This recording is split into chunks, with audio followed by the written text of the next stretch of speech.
그 원래 뭐 상반기 2,600, 하반기 2,900 이거는 아직 유효한 겁니까? 하반기 2,900까지 갈 수 있다고 보시나요? 예. 근데 반도체는 왜 우상향일까? 반도체는 우상향으로 지금 성장해 왔잖아요. 하이닉스나 삼성전자나. 그래서 삼성전자가 엔비디아처럼 정고점을 돌파할 수 있을까? 엉뚱하게 생성형 AI라는 엄청난 모멘텀이 생겨버린 거죠.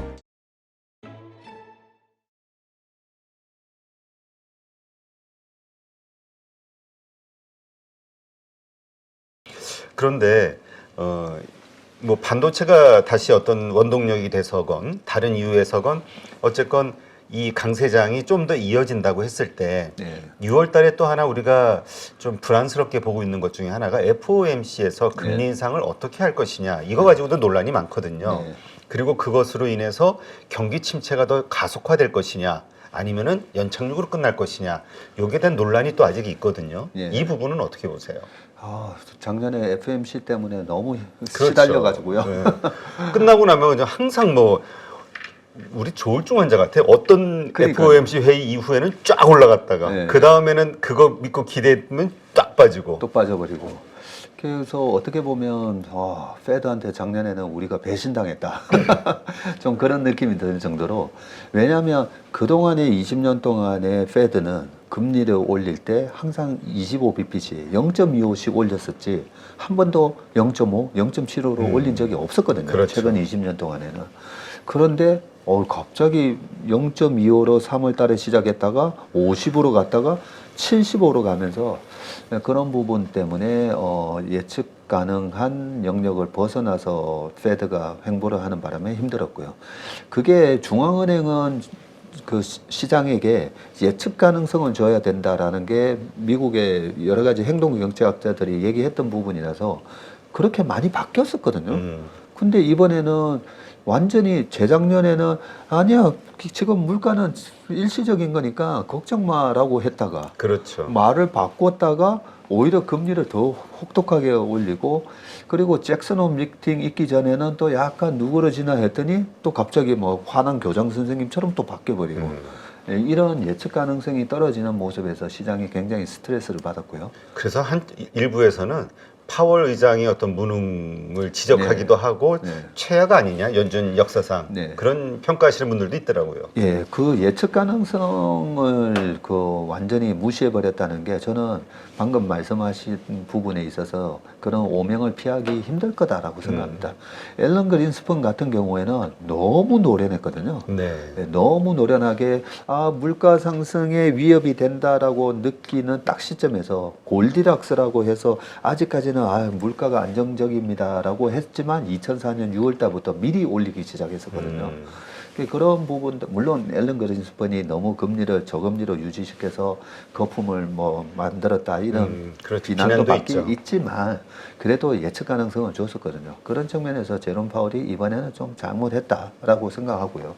일단 그 질문에 대한 답변은 그래서 올해 같은 경우에는 페드의 금리를 가지고 뭔가 예측을 하면서 하는 게 저도 이제 겁이 나요.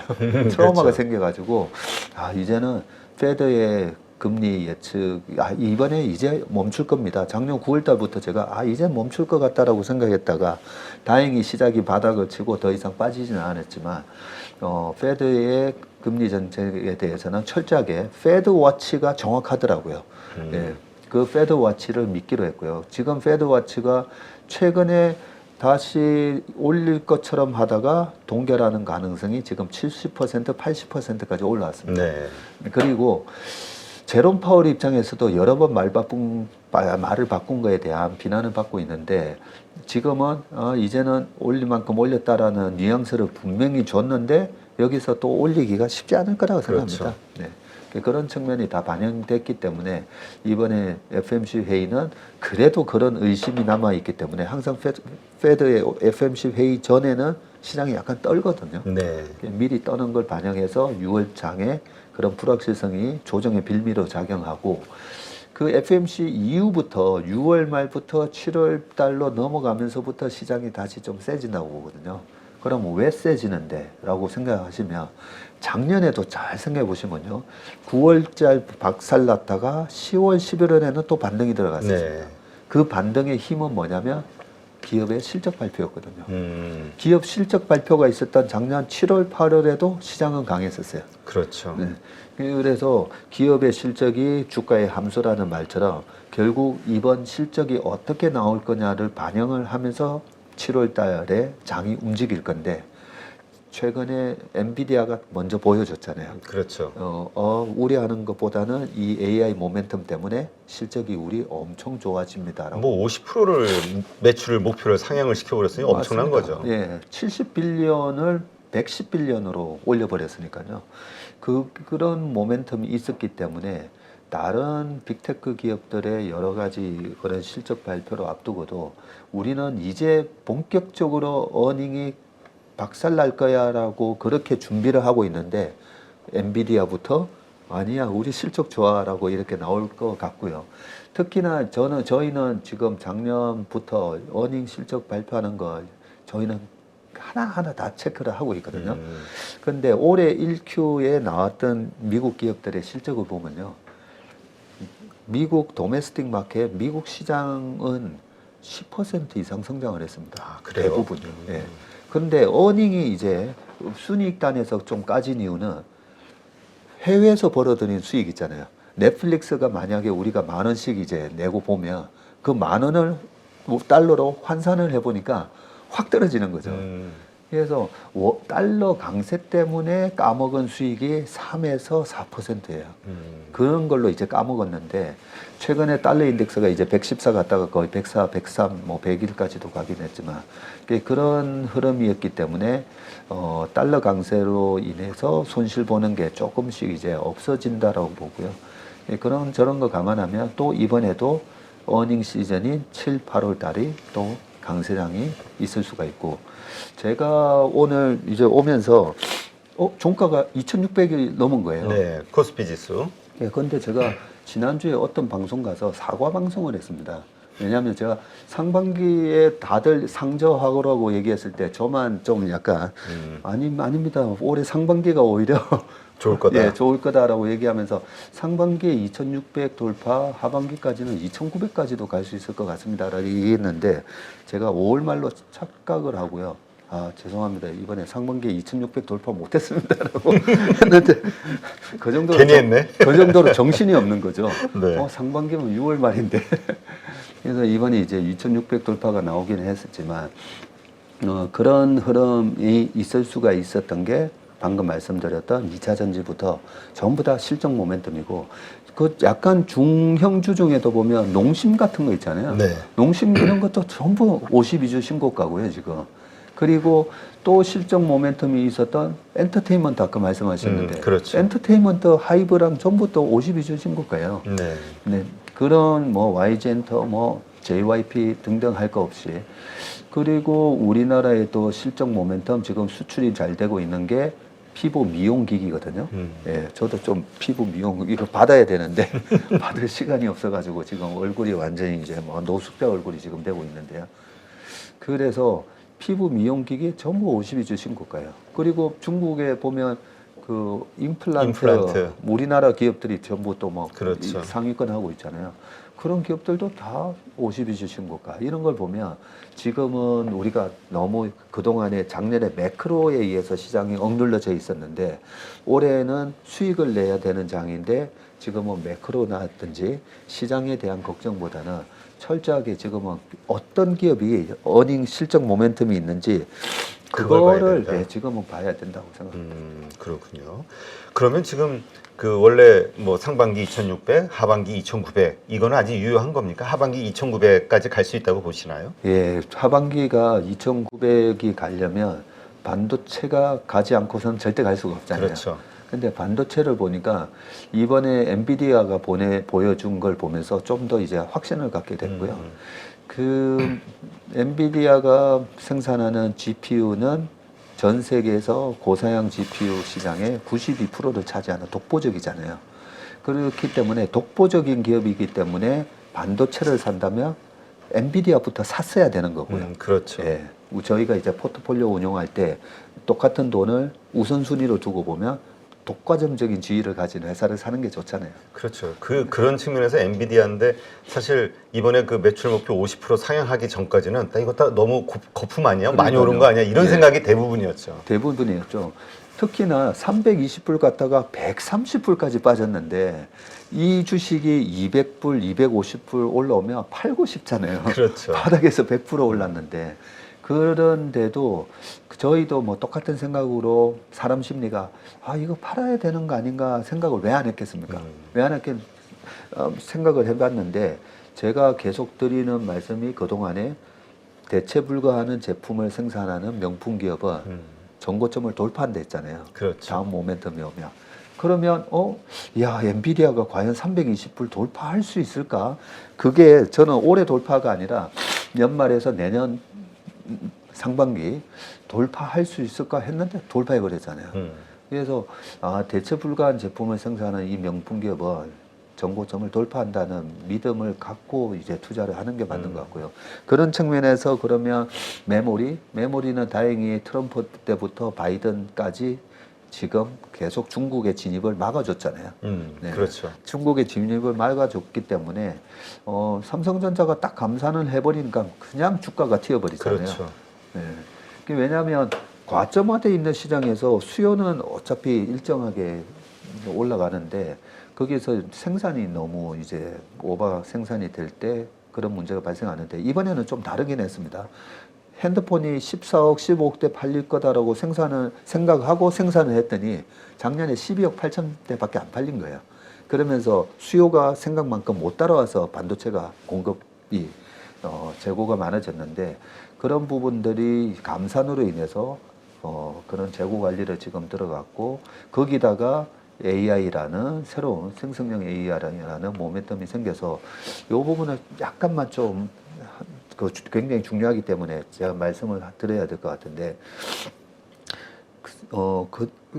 반도체는 커머디티화 됐다라는 얘기 많이 하잖아요. 우리가 그냥 일반 석유화학 제품처럼 범용화학 제품처럼 되면 그러면 어떻게 보면 그냥 왔다 갔다 하는 이런 흐름이 나올 수가 있는데 핵심 원자재다. 예, 근데 반도체는 왜 우상향일까?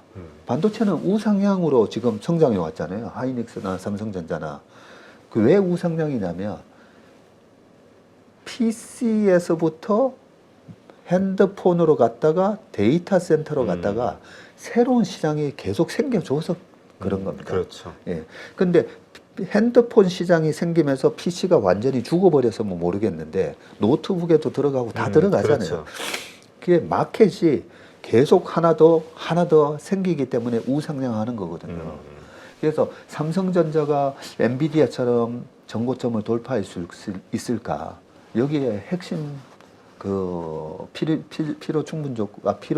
반드시 필요한 그 부분은 뭐냐면 새로운 마켓이 생기는가인데 그 새로운 마켓이 우리는 자율주행으로 생각했었잖아요. 그렇죠. 이제 자동차에 들어가는 양이 몇 배 늘어날 것이다. 그렇게 생각하고 자동차가 빨리 전기 자동차가 되면서 그 수요가 많아져야 될 건데라고 생각했는데 엉뚱하게 생성형 AI라는 엄청난 모멘텀이 생겨버린 거죠. 처음에는 엄청나다는 생각 안 했죠. 안 했죠. 아이고, 재밌는 거 하나 생겼네 이랬는데 맞습니다.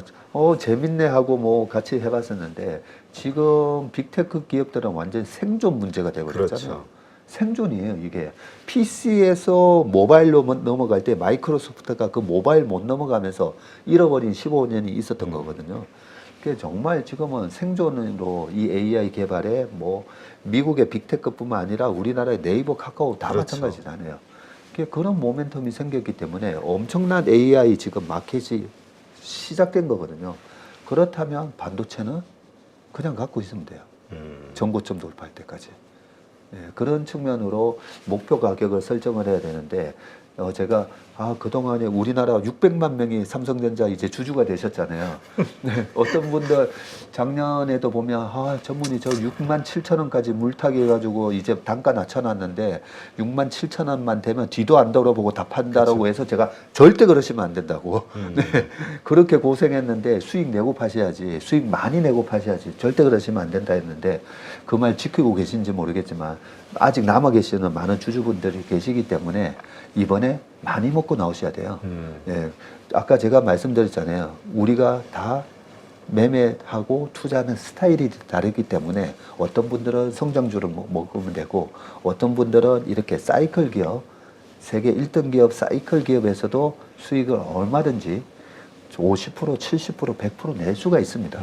네, 그런 점을 감안하셔서 이번 반도체 모멘텀은 이 큰 새로운 AI가 만들어준 큰 시장의 최대 수혜주라는 거죠. 네.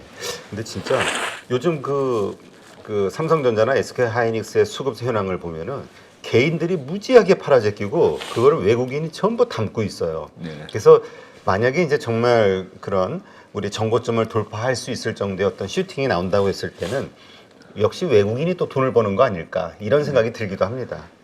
그러니까요. 그게 좀 안타까운 점인데 제가 2020년도에 우리나라 주식을 이렇게 쌀 때 많이 사서 경제 주권을 회복해야 됩니다라는 얘기를 할 때도 싸니까 외국인이 그때 막 투매를 했었잖아요. 예, 그렇게 쌀 때 우리나라의 이 우량한 기업을 많이 추적해야 됩니다라고 말씀드리고 그런데 비쌀 때는 살 필요 없어요. 싸게 살 기회를 주니까. 그렇죠. 예, 그래서 뭐 2021년도에는 내가 정말 확신 있는 종목 아니면 다 이제 파셔도 된다라는 말씀을 드렸던 건데 지금 삼성전자나 하이닉스나 싼 영역이거든요. 그래서 외국인들이 비싸게 사게 만들어야지 왜 거기다가 싸게 살 수 있도록 물량을 넘겨주시면 안 되는데. 근데 이 개인 투자자들이 볼 때는 싸다의 기준이 예를 들면 SK 하이닉스 8만 원 이런데 예. 이 정도 가격에서 10만 원이면 20% 이상 올랐는데 비싼 거 아니야? 이런 생각이 들거든요. 예. 그게 참 그런 거를 어떻게 깰 수 있을까? 그걸 깨야 우리의 어떤 본성을 거스를 수 있는 정말 돈을 버는 투자를 할 수 있을 텐데 쉬운 게 아닌 것 같아요. 그래서 우리 8.15 머니톡을 비롯해서 그동안에 3, 4년 동안에 수많은 경제 유튜브 채널이 저는 엄청난 저희 기관들만 들을 수 있는 애널리스트들의 세미나의 내용을 많이 정말 편하게 들으실 수 있는 기회를 제공해 줬다라고 생각하고요. 여기 나오셔가지고 삼성전자나 하이닉스와 같은 반도체의 밸류에이션을 어떻게 하고 이런 기업들은 밸류에이션 콜이라고 그러죠. PBR이 낮을 때 매수를 하고 PBR이 높았을 때 또 매도를 하는 그런 전략들을 많이 제시를 그동안에 해왔었기 때문에 그 밸류에이션 트레이딩을 한 번 더 확인하시고 좀 투자를 하셨으면 좋겠고요. 지금은 어쨌든 이 PBR 밴드에 아직까지도 중간이 안 왔다는 거죠. 삼성전자 뭐 1.3배 그리고 하이닉스가 지난번에 15만 원 갔다가 지금 아직까지도 싸지 않습니까? 그죠? 네, 그런 부분이고 외국인이 최근에 올해 들어와서 12조라는 주식을 사면서 거의 11조를 삼성전자만 샀었잖아요. 네. 그러면 이 부분에 대해서 우리가 한번 고민을 해봐야 되는데요.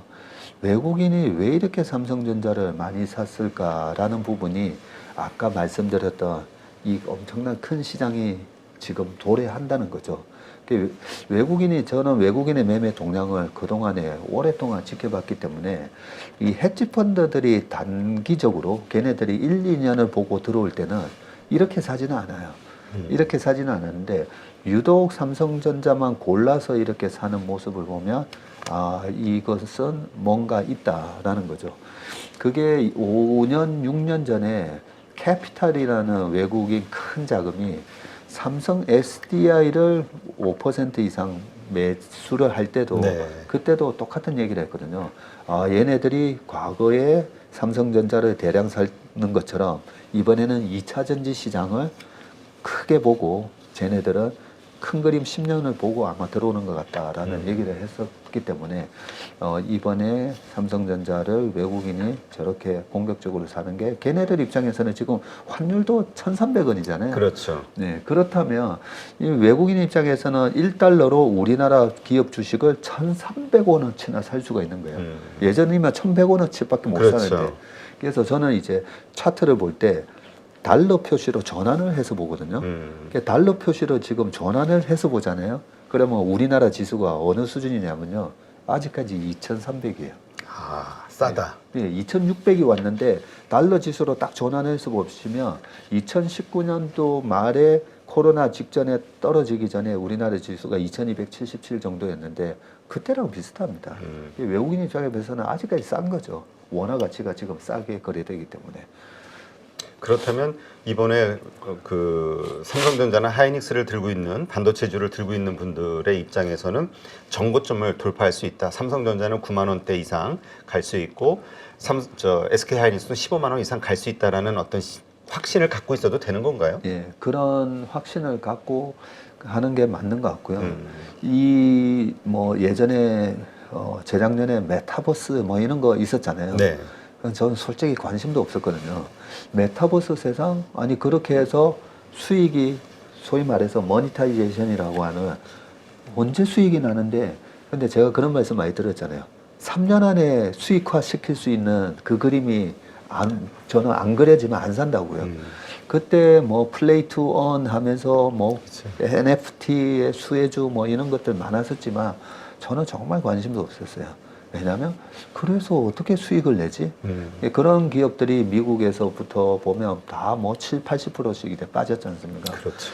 그런 관점으로 봤을 때 이 AI 세상에 의해서 우리나라 반도체 기업이 돈을 벌 수 있나?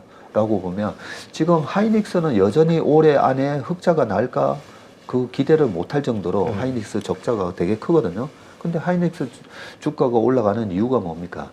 그 GPU의 고성능 GPU A100이나 H100에 호환이 가장 잘 되는 HBM이라는 그 고성능 그 메모리를 지금 하이닉스만 생산해서 판매를 하고 있거든요. 삼성전자는 3Q 지나서 한다고 그러고 그런 부분들을 보면 하이닉스 역시 이번 AI 모멘텀에 가장 큰 수혜를 실적을 실제로 만들어낼 수 있는 기업이다라는 관점에서 지금 올라오는 거거든요.